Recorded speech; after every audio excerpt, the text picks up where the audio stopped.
Nós vimos que até o século XVI a noção de beleza estava conduzida pelo discurso religioso. A noção do belo, até o século XVI, estava associada a algo divino, a uma entidade fora do sujeito humano. O século XVIII, o século das luzes, o projeto iluminista vai procurar varrer do pensamento filosófico todas as crenças e superstições e os dogmas religiosos. Por isso, no século XVIII, nós vimos que a noção de beleza ela está marcada pela razão, pela materialidade e pela beleza do indivíduo. Inicia-se, então, uma noção de beleza construída e pertencente ao ser humano e não mais ao ente divino. O século XIX marca por um movimento oposto ao movimento da razão. Tal como o século XVIII foi oposto ao movimento da crença teológica, o século XIX vai se opor ao excesso da racionalidade através do movimento romântico, movimento no campo da arte, e que a beleza agora ela deixa de ser uma beleza divina, deixa de ser uma beleza material e da razão, para a beleza voltar-se para a interioridade. Não se esqueça que no século XIX, do século XVI até o final do século XVIII, se constrói a noção de um indivíduo que tem uma interioridade. O movimento romântico ele vem justamente explorar essa interioridade do sujeito, os seus sentimentos, o cuidar de si. E, curiosamente, práticas como escrever diários, a moda do diário, ela se difunde porque o diário nada mais é do que uma confissão do sujeito para um outro sujeito imaginário, que é um caderno, um papel, um bloco de anotações, de uma intimidade única, particular. O século XIX também inaugura a anatomia explorada, a anatomia do corpo, explorando as partes mais baixas da beleza, especialmente da beleza feminina.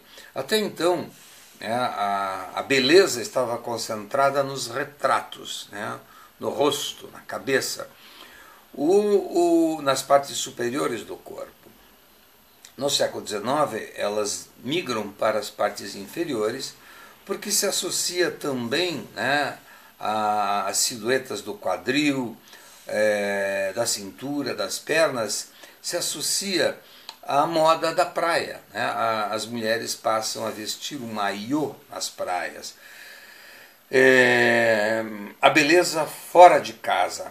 Então, isso significa que a noção de beleza ela se concentra agora no século XIX, não só no corpo, mas nas partes baixas do corpo e também nos seios. Isso quer dizer que a beleza começa a ser erotizada. Aquilo que lá no passado a ideia de beleza estava associado à contemplação do ideal, e depois do século XVI ao século XVIII a beleza está associada ao material e à razão. No século XIX volta-se para a interioridade. No século XX, final do século XIX, melhor dizendo, a beleza se organiza, o discurso da beleza se organiza pelo corpo e pelas partes também mais baixas do corpo. O espelho se torna um artefato de uso imenso, armários com espelho, o quarto com espelho, o banheiro, ele se torna um ambiente onde o sujeito pode cuidar de si e observar o corpo. Há uma minuciosa técnica que se inicia no século XVII como nos mostra o Michel Foucault, de explorar esse corpo.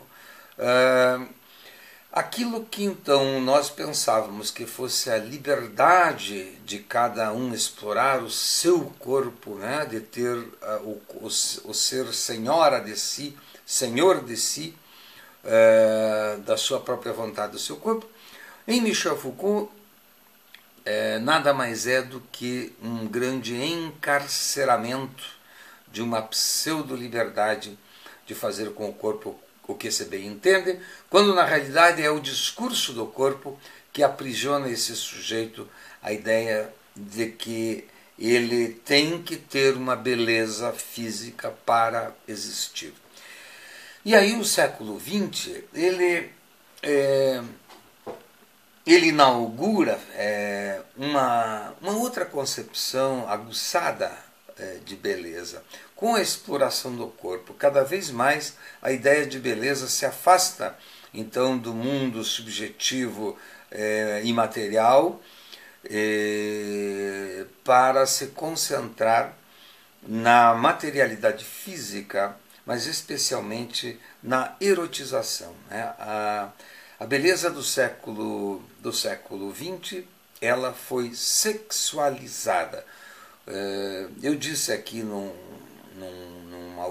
outro vídeo que o sexo era um impulso sem nome. Aliás, eu fiz um trocadilho, né, equivocado, dizendo que o sexo era um discurso sem nome. Na realidade, nas palavras de Foucault, até o século XVIII, se fazia sexo. Ele era um impulso sem nome, não havia sido discursivizado. Na medida em que ele é discursivizado, isso está lá na História da Sexualidade 1, 2, 3, as últimas obras do Foucault, o Foucault trabalha então a sexualidade e a beleza como um dispositivo que vai encarcerar, obrigar o sujeito a falar e falar e falar e falar do sexo, colando a beleza no sexo. Aquilo então que migra para o discurso da sexualidade e o discurso da beleza, nos anos 20, esse discurso ele passa a ser um discurso através de signos projetados nas telas do cinema. O irreal da imagem alimenta agora o desejo de todos, e especialmente o desejo de todas, da mulher ser estrela de cinema, né? As rainhas e as princesas do amor cortês, da sexualidade da corte europeia, e o discurso de encontrar uma rainha da beleza, ele passa a ser trocado por uma outra discursivização, agora as estrelas do cinema. E essas estrelas do cinema estão profundamente discursivizadas pela saliva da sexualidade. Tem que haver erotização do belo. O belo, a beleza, não existe mais sem a erótica. As mulheres e o sex appeal. Uma mulher precisa fazer charme e sedução até para beber um copo de água. Esse dispositivo da sexualidade marca então com profundidade a beleza, transformando o belo em sexualidade. Os salões de beleza explodem, né, no século XX. E o século XX ele redunda a beleza, aprisiona a beleza a duas entidades fortíssimas dos tempos modernos. É a beleza que cada um pode ter e apresentar a todos, e a que está acessível a todos, ou seja, as políticas democráticas. A democracia passa a ser uma nova ideologia, através das estratégias da igualdade.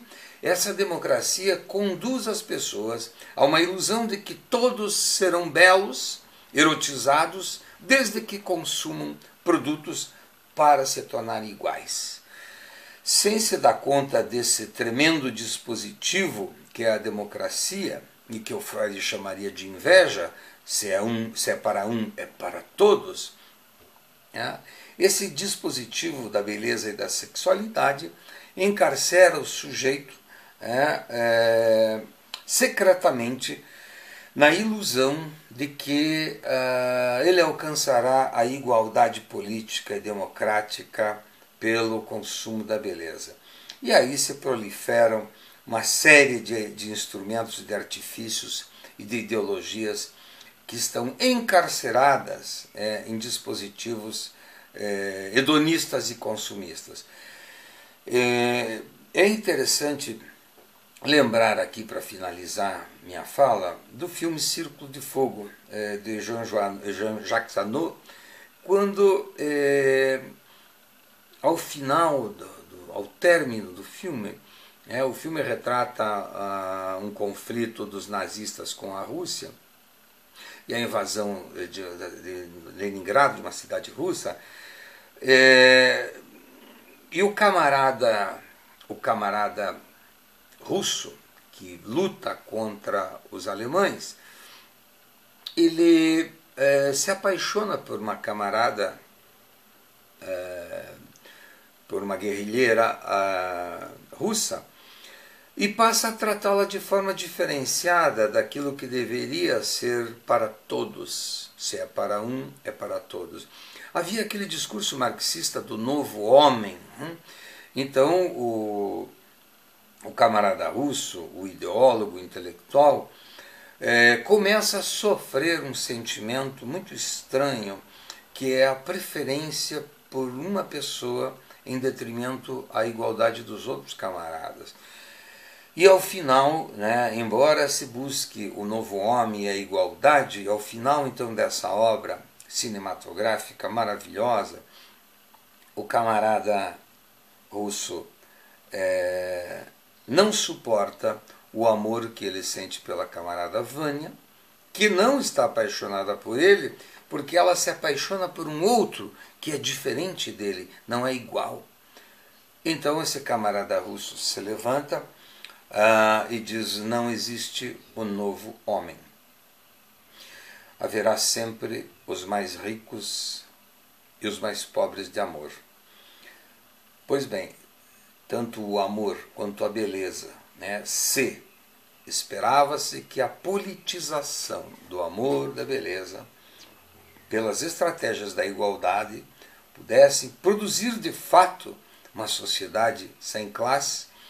Nós percebemos que a beleza não tem classe, que o amor não tem classe, e que é impossível politizar alguns discursos que, embora discursivizados, ainda continuam um impulso sem nome.